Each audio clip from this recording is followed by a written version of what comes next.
Hi, I'm Gary Hamel, professor at the London Business School and director of the Management Lab. Welcome to my video blog, Gary Tells You Why.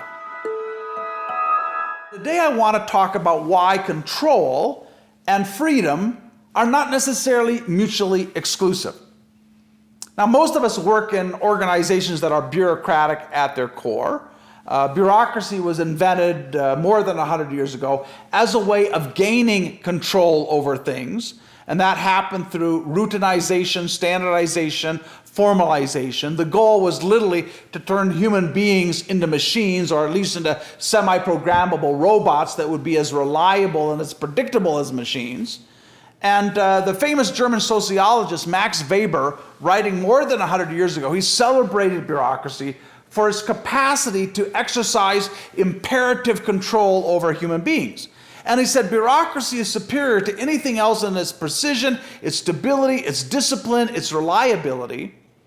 And let's be clear, those are organizational virtues: precision, stability, discipline, reliability. But they're not the virtues they once were. We've been working for more than 100 years to get more discipline, more control, more reliability. And there's just not a lot of juice left in those lemons. We squeeze most of that out. Now, bureaucracy was invented basically to solve the problem of efficiency at scale, and that meant having high degree of control. And we should be grateful for that.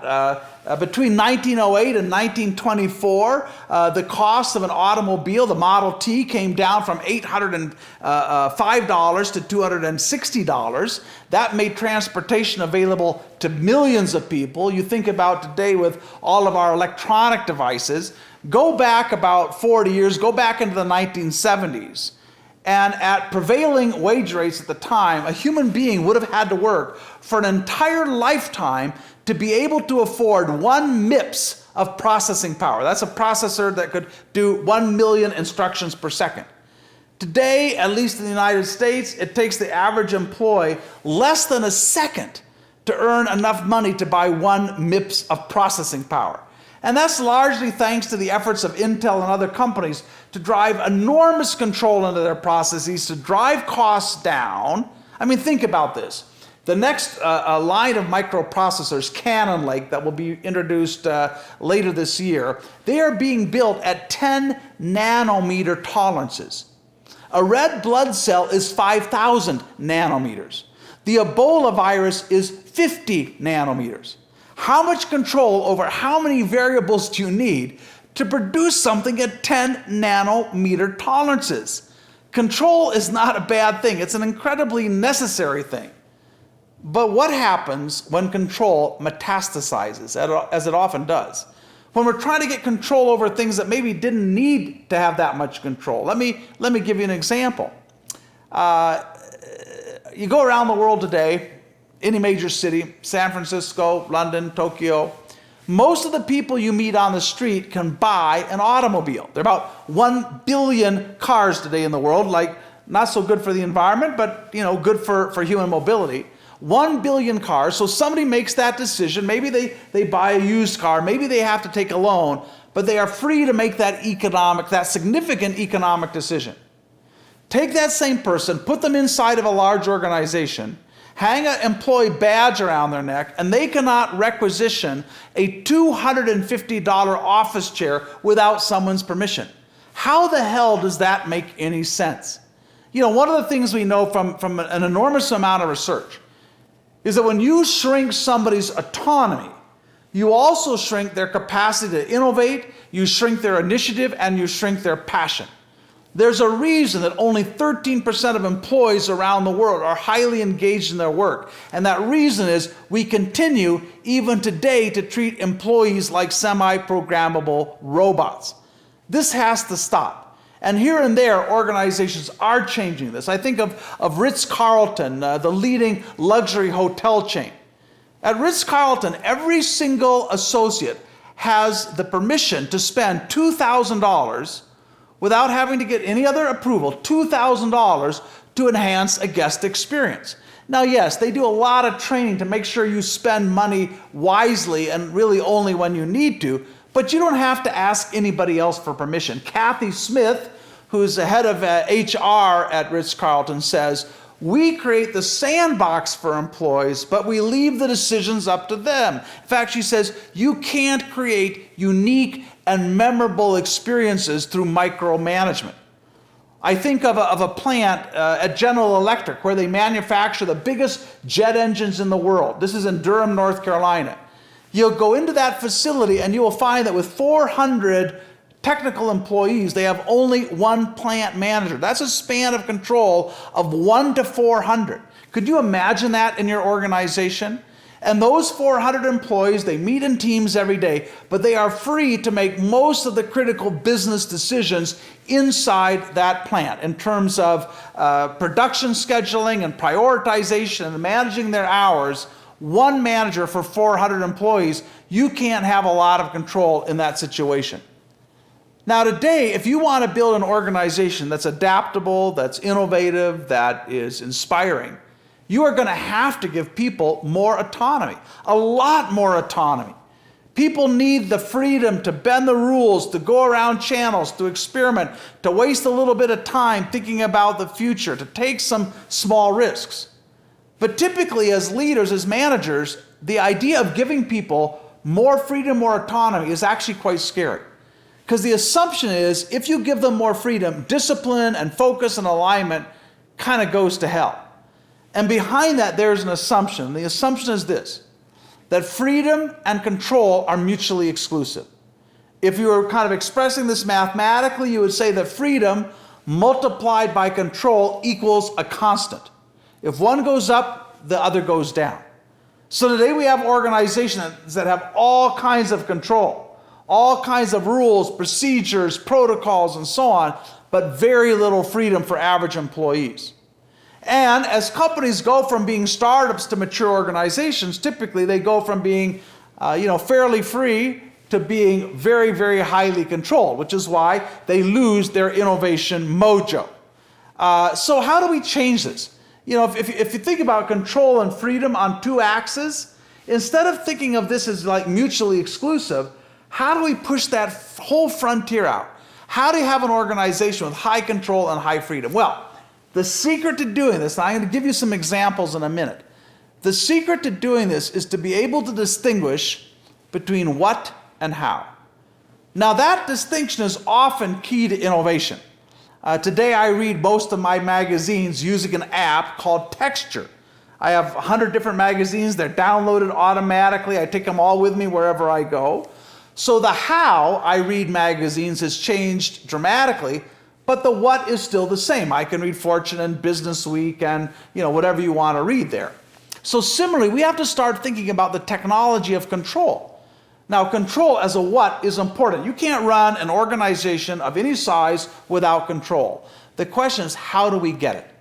And in a bureaucracy, you get control with detailed procedures, with close supervision, with very strict spending limits, with little discretionary time, very limited authority. All those things will give you a lot of control. But they will kill freedom, and as they kill freedom, they will kill innovation, adaptability, and passion in your organization as well. So how do we reinvent the how? Well, let me give you a couple of examples. One of my favorite organizations in the world is W.L. Gore. You would know them for Gore-Tex, the line of performance fabrics you see in sportswear.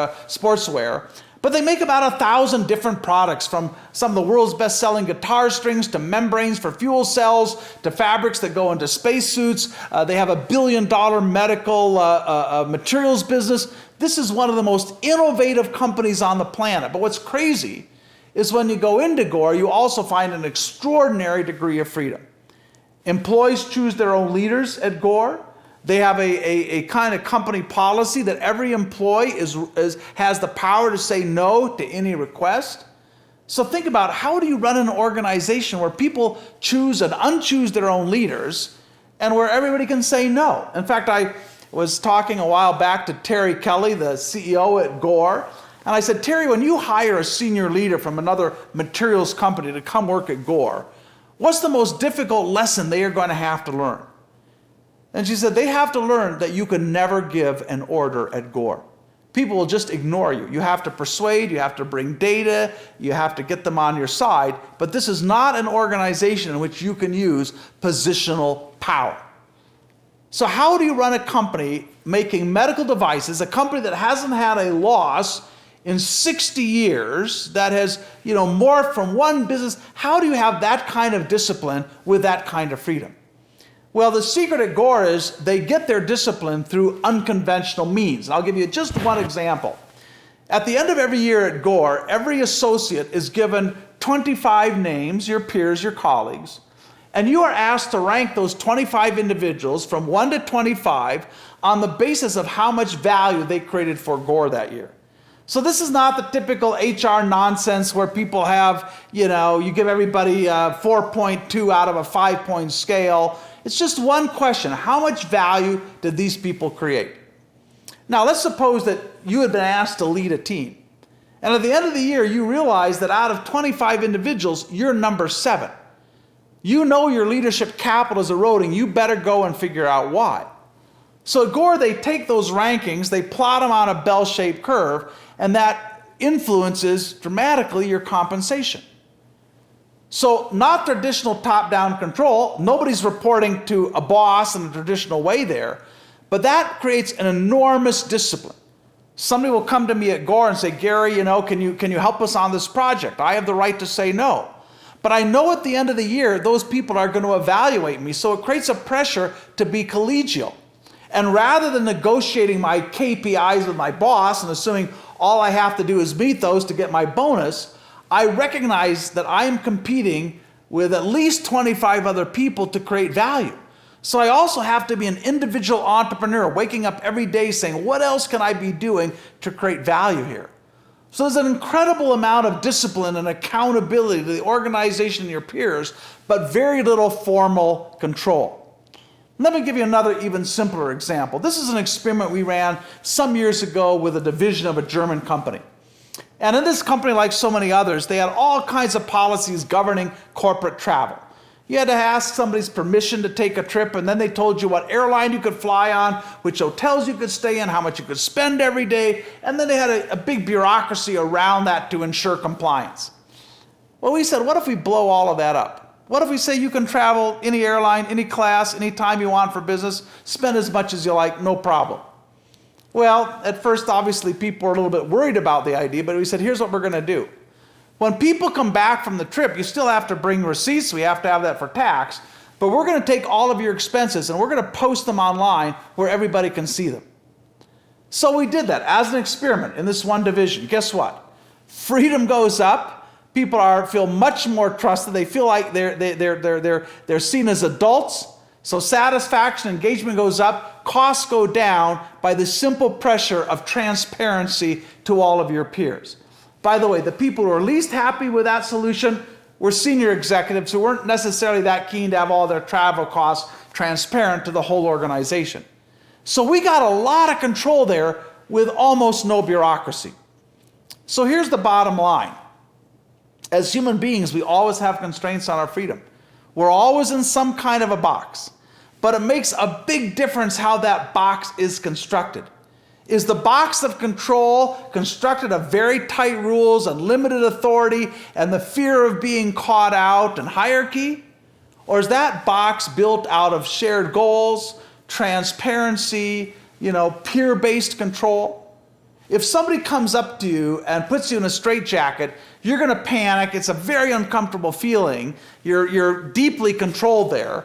But if someone that loves you comes up and wraps their arms around you, same sensation, you're like temporarily immobilized, but the feeling is completely different. So yeah, we're always going to have control, but it makes a huge difference how we create it.